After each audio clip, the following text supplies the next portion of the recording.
Hi everyone, and welcome back to our tutorial series on Scratch programming. We've recorded some previous episodes where we explained the motion blocks extensively and where we also explained the loops block extensively. So for today, we are going to be going further by explaining what we use the sound blocks to do. So we have 9 categories of our code blocks in Scratch programming. We have the motion, the loops, the sound, the event, control, sensing, operators, variables, my blocks. And in this particular instance now, when you bring this out, when you bring out this particular code block called play sound, if you want to know what it does, if you click on it, then it makes a sound. You can change the sound to suit the specific thing you want to do, and you can as well record your own sound to check out what it does.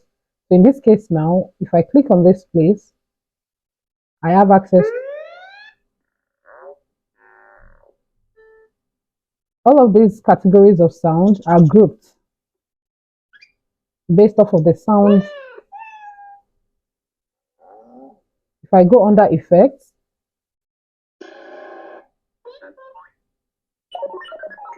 if I go under here,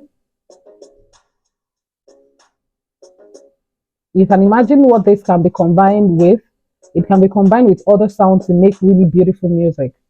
So if I go here as well, you find,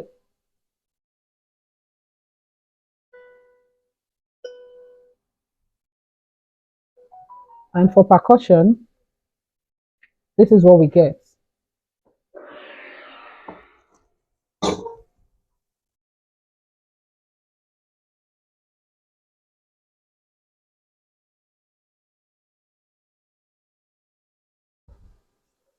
We get this for percussion, and on the space, we have this as well. And for sports, we have we have this, we have this. So if I want to change, I can as well choose this. So if I go back to my code, then I have access to it. So I can bring it here. So that's that. And for this one, it says start sound. I can as well change it as well. If I click on this, yes. So they basically both do the same thing, except that one wait until one has a loop attached to it because it says play sound until done. The last one is if you've combined all of these sounds to form a specific process, a specific script, and you want the sound to stop at a specific location or at a particular point, you use this particular one and say stop all sounds. We all know what happens with anything that has to do with sound. You have pitch, you have tempo, and you have volume. So in terms of sound, what you have for your volume is pitch.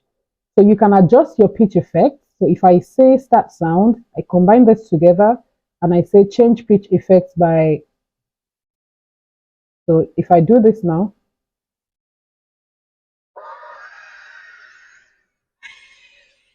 so you notice it reduced, it increased the pitch of the voice from the normal one to a higher pitch voice. If I reduce this to 5, let's see what happens. And you have access to yes, to another thing, which is you can pound the sound left to right. So let's make it 100.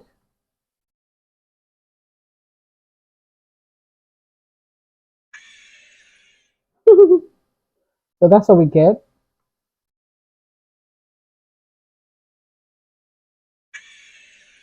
So basically, that's what pitch effect does and pan effect. So I can come here again and set pitch effect. This is for if you want it to start at a particular pitch and you want it to progress over time, you want to be able to adjust it, but from the onset, you want it to be at a specific pitch, not that it should have the default pitch that comes with it, which is pitch of 10. You want to set it to maybe a pitch effect of 100. This is what happens. This is the one you use for it. So you can always adjust it in the course of your design by changing the pitch or by using change pitch effects later in your project. So, so let's say after a particular program has run its course and you feel that, okay, after this project has run its course, this should happen. You can attach this to the subsequent project, the subsequent code you'd write by saying clear pitch effects, which automatically clears the pitch effects from the last script you wrote.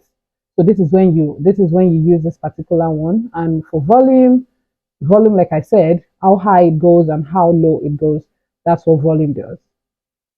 You can also set it like the same way you use the set pitch effect is the same way you use the set volume effect.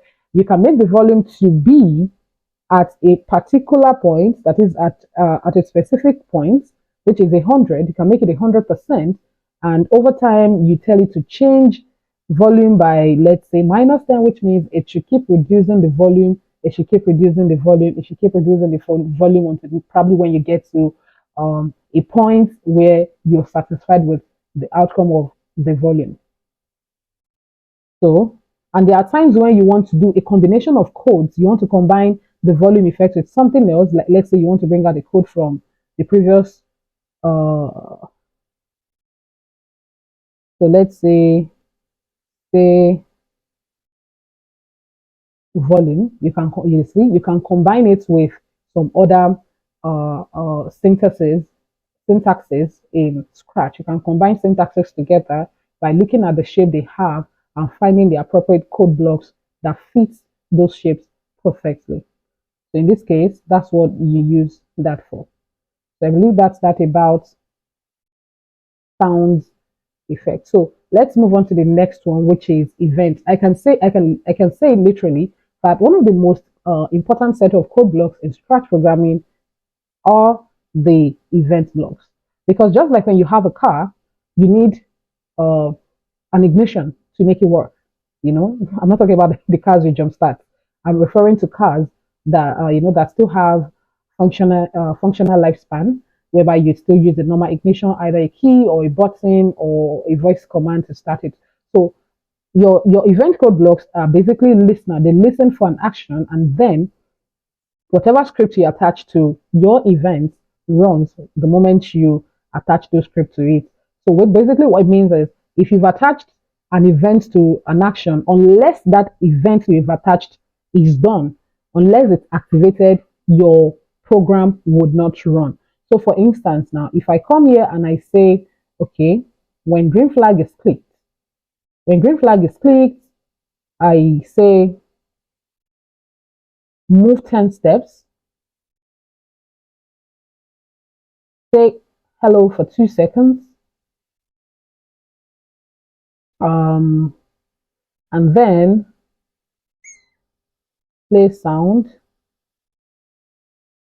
So in this particular case now, the reason it made that sound is because of the pitch effect that I did. So I'll just remove the pitch effect, or I can just clear all sound effects, whichever one. Like I said, you can just clear sound effects, or you can remove the code blocks if you're not using it at that particular point. Okay, so in this case now, I said when green flag is clicked, move 10 steps, say hello for 2 seconds, and start meow sound. So if I come here now and I do this, it did just that. I can also change the event I'm using now by putting another one. Instead of using when green flag is clicked, I can say when space key is pressed. If I come here now and I click on my green flag, nothing is going to happen to the cards because I have changed my ignition from using a key to using a button. So if I try to fit in a key, it's no longer going uh, to start my car. So same thing with our code blocks.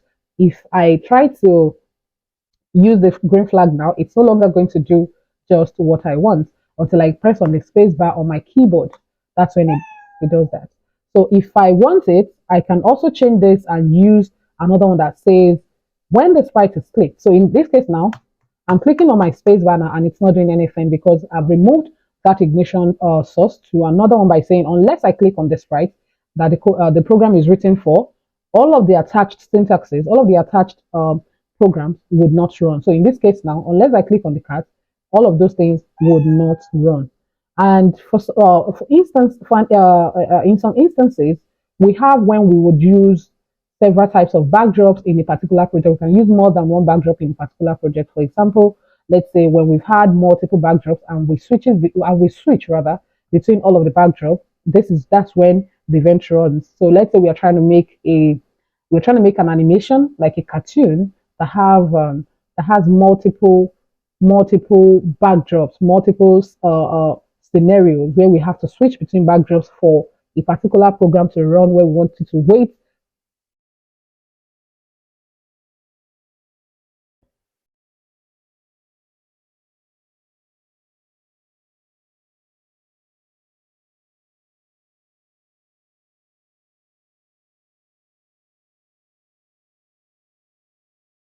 Well,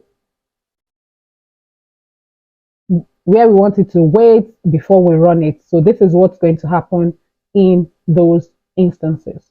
So, and for okay, the next one is when I receive message. So there are times when we attach broadcast messages to our design. For instance, like this. This is an example. So let's say after we've said okay, when the sprite is clicked, it should move 10 steps. It should say hello for 2 seconds. It should start a sound and then broadcast a particular type of message. So I can customize the message by going to new message and say broadcast I I love I love programming.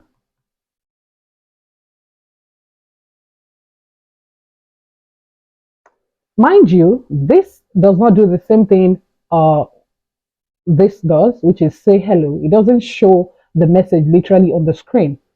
It's a silent command that only the computer program listens for it and hears it. It's not literally going to show it on the screen and say, I love programming. No, the computer listens for it, the sprite listens for it in a computer language format and performs that action without having to write it on the screen. So as soon as that happens, whatever program we've attached to this, and maybe we say, um, let's say we tell it to switch let me okay I'm just going to pick a backdrop now. I'm going to have more than one backdrop, so I'll choose this and then I'll choose another backdrop which is this. So in this case now, if I say when green flag clicks, I would like to I want to check the backdrops I have. So I'm going to say, so when the sprite is please switch to backdrop one. When I receive this broadcast, switch to backdrop baseball. Okay, so I'm going to click on the sprite now to see how the program runs. Hello, almost instead broadcast a message. Oh no, sorry. There's an error here. I'm supposed to say when I receive I love programming. Okay, so I'm gonna do it again. So, you see, the moment it started sound meow, it broadcasted a message saying I love programming, and as soon as as soon as the sprite received that I love programming, the backdrop changed immediately. So while we're trying to round up, okay, so after doing that, we can also use the broadcast message and wait. So all of the code blocks in events are basically event listener. And in traditional programming language, that's what they are called as well, event listener. They are used for buttons. They are used to basically send commands that like submit button, like enter button that we use in most of the platforms we make use of.